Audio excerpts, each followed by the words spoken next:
ஆனா எனக்கு என்ன பேசுறதுனே தெரியலண்ணா. கொங்கு பகுதியில் தமிழகத்தில் இருக்கக்கூடிய ஒரு வழக்காடு மொழியில பேசினா அதை குற்றம் சுமத்துறாங்க. ஆனால் இவர்களுக்கு பிரச்சனை அண்ணாமலையினுடைய பேச்சு இல்லை. தமிழகத்தில் இருக்கக்கூடிய ஊடக சங்கங்களுக்கு அண்ணாமலையின் மீது பிரச்சனை, அண்ணாமலை பேச்சு மீது பிரச்சனை இல்லை.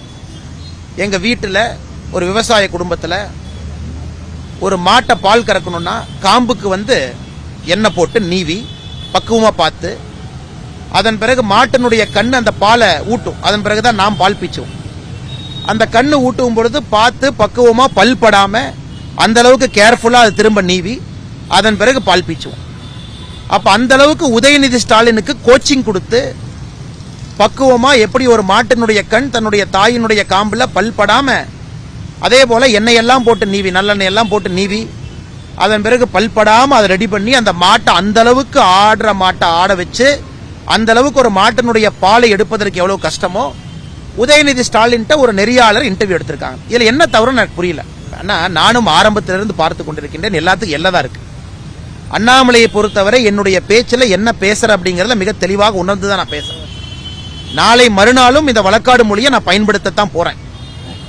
எந்த அளவுக்கு இதை தவறாக புரிஞ்சிருக்கிறாங்கன்னா அவங்க எல்லாருமே போய் ஒரு சைக்காலஜிஸ்ட தன்னுடைய தலையை கொடுத்து எக்ஸாமின் பண்ணணும். they should go their head examined by a reputed psychologist.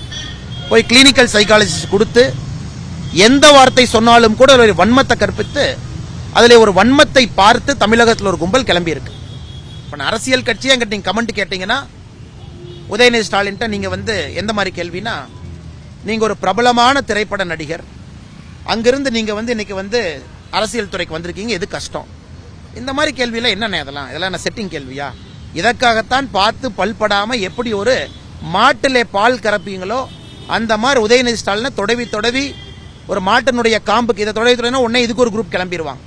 அதனால நான் நண்பர்கள்ட்ட மறுபடியும் கேட்டுக்கிறேன், நான் பேசுறதுல தேவையில்லாத ஒரு குரூப் அதுல வன்மத்தை கலந்து நீங்க பார்க்க ஆரம்பிச்சீங்கன்னா கஷ்டம் உங்களுக்கு தான், எனக்கு கிடையாது. நீங்க கேள்வி கேட்கறீங்க, ஸ்ட்ரைட்டா பதில் சொல்றேன். அதான் என்னுடைய ஸ்டைல். நான் வழக்காடு மொழியை நிறைய பயன்படுத்துறேன். எங்க ஊர்ல இன்னைக்கும் பயன்படுத்துற வழக்காடு மொழி, எங்க தோட்டத்துல இன்னைக்கும் பயன்படுத்துற வழக்காடு மொழி. அது புரியல, எனக்கு அதை பத்தி தெரியலன்னு ஒத்துக்குங்க. அதற்காக வன்மத்தை தயவு செஞ்சு கற்பிக்காதீங்க. இது பத்திரிகை நண்பர்கள் மூலமாக மறுபடியும் அதே நண்பர்களை மறுபடியும் சந்திக்கிறதுனால் என்னுடைய பேச்சுல பிரச்சனை இல்லை, பார்க்கிறவங்களுடைய கண்ணிலும் மனசிலும் வன்மம் இருக்கு, அதான் பிரச்சனையோ தவிர அண்ணாமலை பேச்சிலே பிரச்சனை இருப்பதாக தெரியல. அண்ணாமலையின் மீது பிரச்சனை. எத்தனை எதிர்ப்பீங்க நீங்க? குறிப்பா ஒரு குரூப் இங்க உட்கார்ந்து இருக்காங்க. உங்களுக்கு அப்படி பண்ணி ஒரு பட்டத்தலைவசரை கொண்டு நீவி நீ தொடவி கொடுத்து அவரை நீங்க பெரியாள் ஆக்கணும்னா தயவு செஞ்சு பெரியாள் ஆக்குங்க. ஆனா எங்கிட்ட கேட்டீங்கன்னா என்னுடைய கருத்து இப்படிதான் இருக்குமோ தவிர யாருக்கும் பயந்து பேசக்கூடிய ஆள் நான் கிடையாது.